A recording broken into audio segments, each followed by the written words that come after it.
Hello guys, welcome to another video in the series of coding. Today we are going to do a very interesting problem which is called the Sudoku solver. You have to write a program to solve a Sudoku puzzle by filling the empty cells. Let's try to understand this. There's a Sudoku solution which must satisfy all of the following rules. Each of the digits 1 to 9 must occur exactly once in each row. Each of the digits 1 to 9 must occur in each column and it must occur in each of the sub boxes. Okay, and dot character denotes the empty cells. Okay, so this is a big Sudoku puzzle that is given to us and we have to complete it, and after completing this will be the answer. So in each row 1 to 9 will be filled, in each column 1 to 9 will be filled, in each sub box 1 to 9 will be filled. Okay, let's try to take a smaller puzzle to try to understand, but the concept will remain same. Okay, because we can build out the solution easily within less time for this, and it will be useful to understand the bigger puzzle. Okay, let's say this is also a Sudoku puzzle and you have to complete this. This is just a 2 by 2 Sudoku puzzle. So what will you do? Okay, let's start with our algorithm. So what we are going to do, we are going to try to fill it, fill the puzzle. Okay, such that we are going to try to place values one by one and see if it is okay to place those values. Let's just start. So this is the first box that I have to fill. Okay, so I'm starting from the beginning. This box is already filled, so I have to go to this box is empty. Now let me try to fill this box. What can I fill? I'll first try to fill it with 1. Okay, what are the numbers that I can fill? I can fill 1 2 3 4, right? So I will try to fill the first number, which is 1. But what do you observe? You observe that 1 is already there, right? 1 is already there, because if I fill 1 here, what will happen? Here already 1 is there, so I have to fill entire 1 2 3 4, right? If I write 1 2 times, can I fill the other numbers 2 3 4 completely? No, some number will get missing, right? And you cannot fill a 1 when 1 is already there, so this is not allowed. So what I will do, I will not fill 1. So what can I do? Let me not fill 1. Okay, so what is the other number that I can fill? Let me try 2 next. Can I fill 2? If I fill 2, it will clash with this 2, right? It is in the same column, so I cannot fill 2 also. So I will try filling 3. Okay, I have tried filling 3. There is no problem for filling 3 because it is not clashing with any row, it is not clashing with any column, it is not clashing with any of the box also. This is the box. Here we don't have any other 3, so we will fill 3. Okay, now let's go to the next box is this. I'll try filling 1. Is it problematic? Yes, it is problematic because it is clashing. So I will remove that one. I will try filling 2. Is 2 a problem? No, 2 is okay here, right? It is not clashing, so I'll fill 2. Next I'll go to this box. I'll again try filling 1. 1 cannot be filled, it is problematic, so I will remove the 1. I'll try filling 2. 2 cannot be filled, it will clash, so I will remove the 2. I'll try filling 3. 3 is also clashing, so I cannot fill 3. I will remove 3. I will try filling 4. Now what? 4 is also clashing. Oh my god, 4 is also clashing. Now what should I do? 4 is also clashing. I will have to remove 4. I cannot place 4 here. Now what? Now it means that I cannot fill 4 here. That is for sure. I cannot fill 1, 2, 3 or 4 any of the numbers here, right? 1 is also clashing, 2 is also clashing, 3 is also clashing, 4 is also clashing. So now what? Am I stuck? So that means my previous placement was wrong, right? My previous placement was itself not right, because if previously all the values were fine, then last value should be accepted. That means my previous placement was itself wrong, so I will remove this 2 also. I will remove the previous placement. Now previously here, what did I have? I had 2, right? So what is the next number of 2? I have already tried 1, I have already tried 2 in this box. 2 is not giving me correct placement, because if I fill 2 here, the next box is problematic, right? So I cannot fill 2 here, so I'll place the next number after 2. What is the next number? 3. I will try placing 3. Now 3 is also clashing, so I cannot place 3. So what I'll do, I'll try placing 4. Now 4 is okay. 4 is okay, right? 4 is okay. So now what I'll do, I'll go to the next box again. Now this time when I try placing 1, I have a problem. Okay, but if I try placing 2, it is okay. I don't have any problem, right? It is okay. If I place 2, it is okay, because it is not clashing with the row, with the column or with the box. Okay, so this is the benefit. So what I'll do, I'll place 2 and I will go ahead. So I will go to the next box. Now in the next box I am seeing again this box is empty. So now I'll try placing 1. 1 is clashing with this, right? I cannot place 1 here. I'll try placing 2. 2 is also clashing with this. I cannot place. I'll try placing 3. Now see, 3 is not clashing along the row, along the column, but it is clashing in the box. I cannot fill 3 because 3 is, if I fill 3 here in this box, I will have 2 3s. Where will I place 4 then? right? I will, in this box, if I place 2 3s, there will be no space for 4. We have to place 1 2 3 4 completely in a sub box also, right? So I cannot place 3 here. So next I will place 4. Okay, so 4 is okay, 4 is not giving any problems. Next I will go to this box. Okay, in this box I'll try placing 1 is okay, so I'll go to next box. In the next box I'll again try placing 1. I cannot place 1, it is clashing with this. Okay, so I'll remove it. I'll try placing 2, cannot place 2. Okay, it's clashing. I'll try placing 3, I can place 3, right? There is no clashing. Okay, so now we'll go to this box. I'll try placing 1 is problematic. I'll try placing 2 is okay, right? So now I'll go to this box. In this box I'll again try placing 1 is okay, right? It is not clashing with the row, it is not clashing with the column, it is not clashing with the sub box, right? There is no other 1 anywhere, so it's okay. So I'll go to the next box. I'll try placing 1, I cannot place 1, so I'll remove this. I'll try placing 2, I cannot place 2. Okay, now I'll try placing 3, I cannot place 3. Okay, because 3 is there. Now I'll try placing 4, I can again not place 4 because 4 is clashing in the same column. So now what? I have tried 1 2 3 4 everything in these 4 boxes. I cannot place any of them. That means what? That means my previous placement was wrong. My previous placement was not right. If it was right, then here it would have been okay, but here it's not okay. So I'll remove the previous placement. Okay, so this is where we are going to do backtracking. So we will backtrack and use this approach, because if we use the normal recursion approach, there will be the time complexity will be very huge. It will be exponential. Here also it will be exponential, but we are at least cutting down some recursive some recursive calls, right? So we will be able to use backtracking algorithm to cut down some recursive calls. Okay, let us try to complete this now. This one is wrong, right? Because if this one was right, then this would have been right. So but this one was wrong. So now next number of 1 is 2. We'll try placing 2. 2 is clashing. So we'll try placing 3. 3 is also clashing. So now what? We'll try placing 4. 4 is not clashing. Okay, 4 is fine. So we'll go to the next box. Next box we'll try placing 1. 1 is okay. Okay, so now we'll go to this box. We'll try placing 1. We can't. It's clashing. We'll try placing 2. We can't. It's clashing. We'll try placing 3. 3 is okay. Okay, we'll go to the next box. We'll try placing 1. No problem at all. No problem from the box, no problem from the row, no problem from the column. Okay, so it's okay. Next we'll try placing 1 in this box. 1 cannot be placed, it's clashing. We'll try placing 2. 2 is okay, right? There is no problem from the row, column or from the box. So now we have completed our Sudoku algorithm. So this is the algorithm. Each box we will try placing all the numbers, right? 1 2 3 4 in this case, because we have a 2 cross 2 box. If we have a 3 cross 3 box, then it will go from 1 to 9. Okay, so we'll try placing all the numbers, but the algorithm remains the same. We'll try placing the numbers one by one, and there are 3 conditions which you have to check the row, check the column, check the box, right? There are 3 conditions that you have to check. So that's it. Now we'll start writing the code so that we'll understand it better. Okay.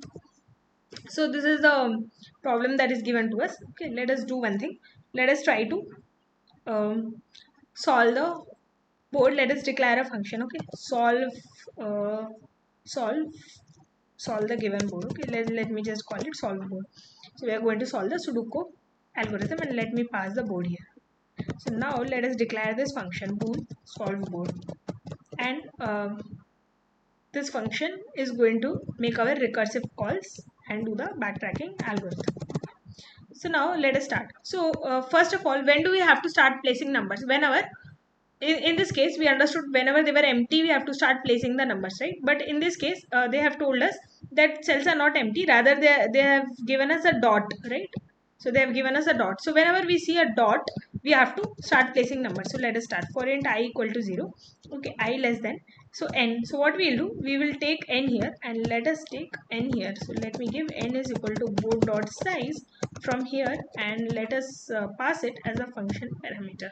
Okay, so let us take n, I less than n, I plus plus. So this is a 3 by 3 board. Anyway, you can give 9 also here, but just because if it is a 2 by 2 board, you can use the same code again. Okay? So I'll keep it as n for the general case. Now let us start. So we are iterating over the row as well as over the column. Now this is a simple 2 for loop iteration to iterate over the row and column. Now in this case, whenever we are seeing that our cell is becoming equal to this dot, that means we have to fill this. It is not filled, right? It is not given to us. We have to fill and solve the Sudoku board here. So in this case we can break. Now if we break, we will break only from the inner for loop, but we want to break from the outer for loop also. So what we will do, we will let's give another variable. Okay, let's give a flag. Let's say flag is initially false, and here we can set the flag to true. So if it has to break, it has to break from both the for loop. So now we will give if flag is true, then break from here also. So what it will do, it will break here, but it will break from the first for loop. We want it to break from the outer for loop also. So it will see that flag is true, so it will break from the outer for loop also. Okay, so it's fine. Now we have broken, we have the ij values for which we want to fill. Okay, so we will start filling the values. So let us start. So for int, from where will you fill the values? If it is a 3x3 board, if it is a 3x3 board, then you will fill from 1 to 9. Okay, if it is a 2x2 board, then you will fill from 1 to 4. So you can see that you have to fill up to n only, right? Whatever n is given to us, that is the size of the board, you have to fill from that only. So let us start. Okay, so let me call it let's say number. Okay, number is equal to 1, number is less than equal to n, number plus plus. Okay, so we have to fill these values. Now when we are filling the values, we have to check if it is safe to fill or not. Okay, we have to check if it is not clashing, as we are doing in the algorithm, because if it is clashing, we cannot fill that particular value there. So how do we check? So let us declare a function. Okay, let us see if there is a clash. So this function will tell us if there is a clash or not. So if, okay, let's give a good name. If there is not a clash, then in that case we can fill the value. So first we will make a function, we will check if there is a clash or not. So we will pass our ij to this, and we will pass our board, as well as we will pass the number, right? We have to check if it is okay. So let us declare the is clash and not clash function, not clash. And what are the parameters that we are giving? We are giving these parameters. So let me give this. Okay, let's also give n to it. Let's also give n. So let us take it. Now this will be a character, right? First it's going to be a character value. So what we will do here, we are passing the number, but number is integer, right? So to convert it to character, we'll just add the ASCII value. So we'll add 48. So why am I doing this? Because you don't want to place the integer one, you want to place you want to place one which is a character, right? So to if we add 48, it will convert the ASCII value to the character ASCII value, because the ASCII value of 0 is 48. So if you add for example ASCII value, if you add 1 to 48, you will get 49. 49 is the ASCII value for the character 1. So that's why we have to give this to convert it to a character. Okay, so now we are receiving it as character. So we have to fill the character in the board. Now I'll give the remaining things. So this is int, and this is a board. So let me just copy this here, and this is a board. Okay, and this is integer type again. So now we have to check if it is not clashing. So how will we check? We will iterate through the row, the column, and we will check. So let us just do that. So first we will check the row, right? So if you are checking if the row is clashing or not. Okay, let's say you have numbers like 1 2 3 and dot. Now suppose you have to check here. If you have already seen, let's say you're checking for 1, you are checking along the row, right? So what you will do, you will check all the values in the row. You will check 1, you will check 2, you will check 3. If it is clashing, then in that case you can return false. Okay, if there's some number 4 here, then it's okay, because it's not clashing, right?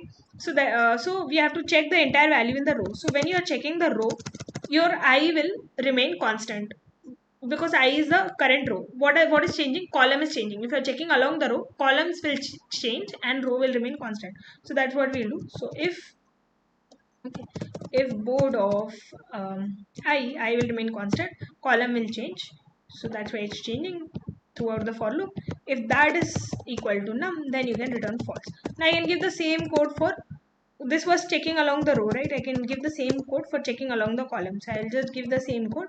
I'll just replace k here, and I will replace j here, right? In this case, what will happen? Your column will remain same.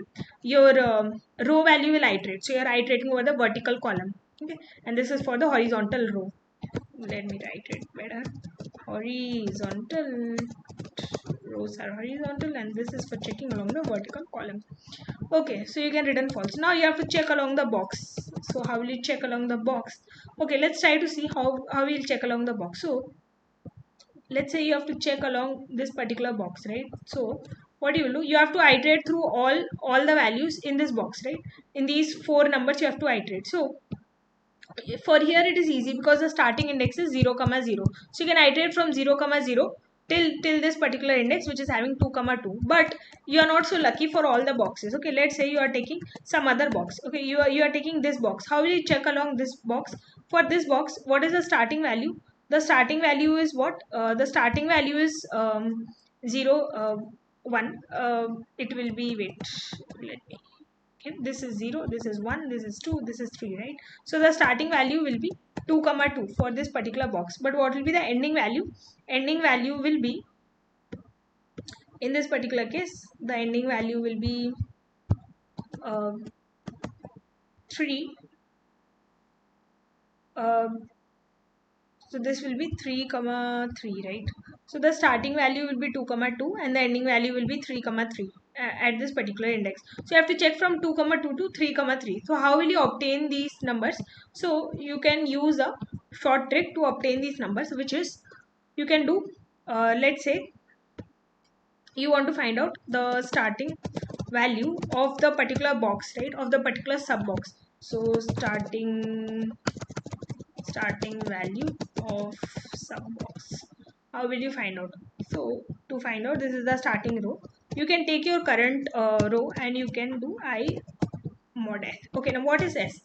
Here s will be square root of n. So why we are doing this, let's try to understand. Okay, let's say you have a 5 cross 5 box. Let me do one thing, let me draw it again.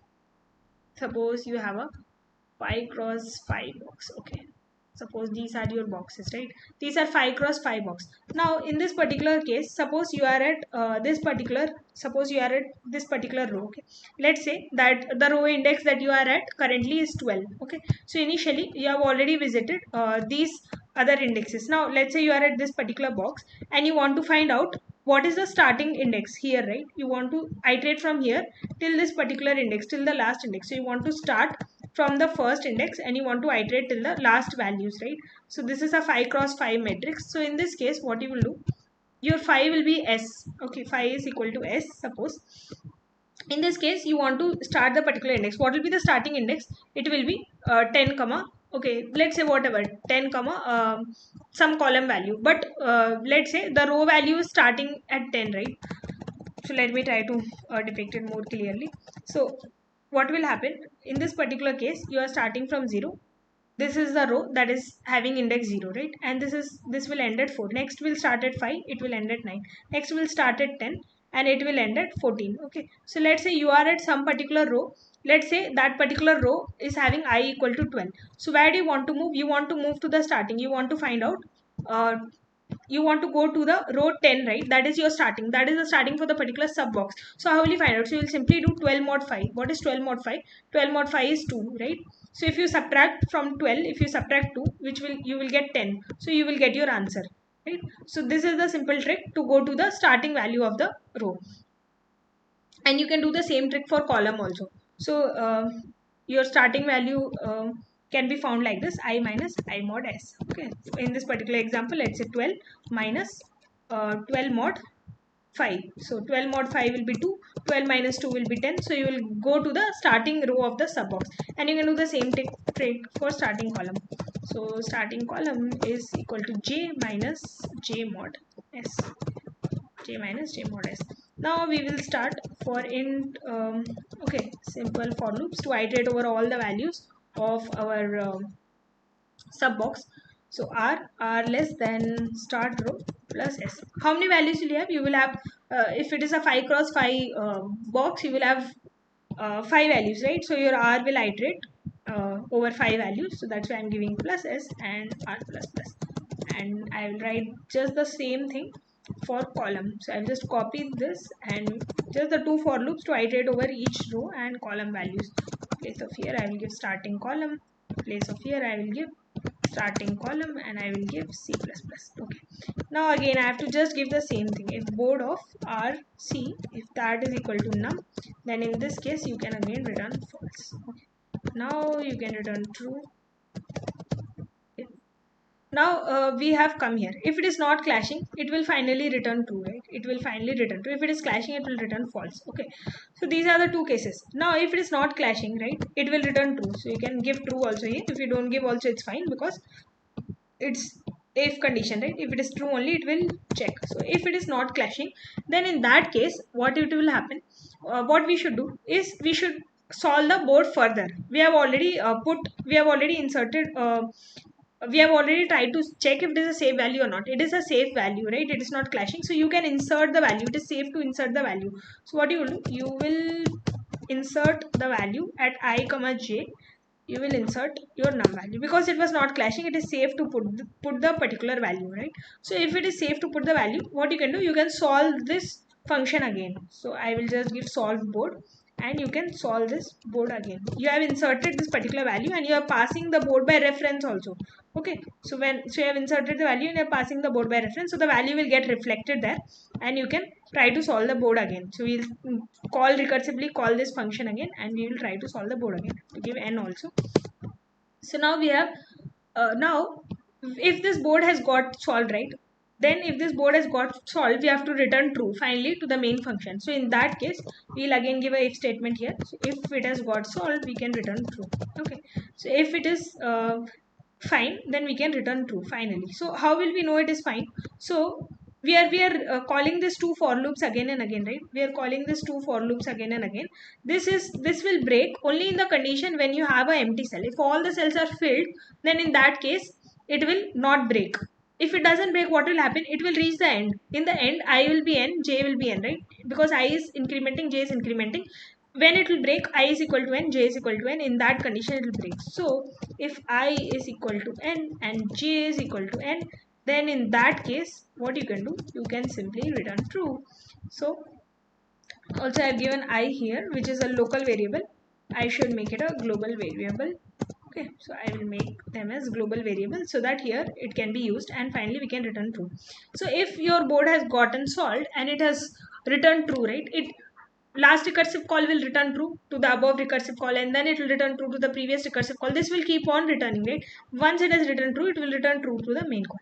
Okay, now in that case, you can return true. Okay, otherwise what you can do is, if it is returning false, right, if it is returning false, that means what? If it is returning false, you have to still continue, right? If it is returning false, you have not yet completed the board. So in that case, you can again make it as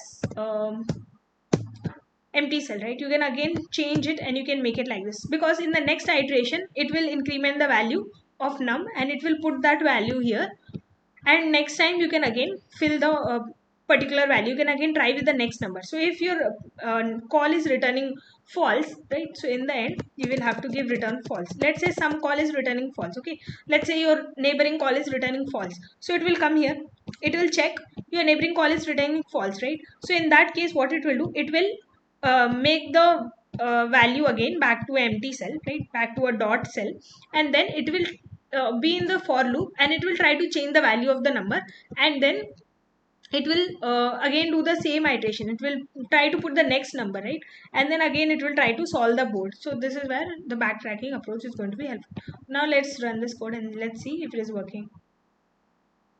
So there's some compilation error. Let's see what is the error. User one declared identifier by old. Okay, where is it? On which line do you mean? Int n is equal to board.size. So in the first line itself, I have made an error. So let us check that. Let us run the code and see if it is working. So there is still an error. Comparison against neutral is unspecified. Okay, let us see. Better teacher. Okay, so let me do one thing. There is an error here.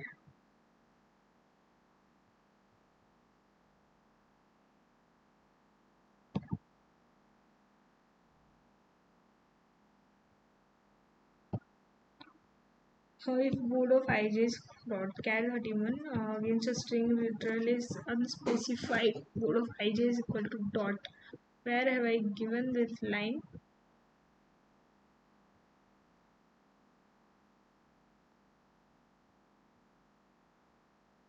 Okay, I've given this line here, so I have to change it to a character value, I think. Then it should be fine. Let us run and see if it is working now. Okay, it's fine, but there is some error. We are getting undefined values. We are not getting the proper output. Why could it be that? Let us try to Okay, so we have given num here. We should give num plus 48 because we have to fill the current character. Now let's try to run and see again. So it's fine now. We are able to solve. Let's just submit the code and see if it is working.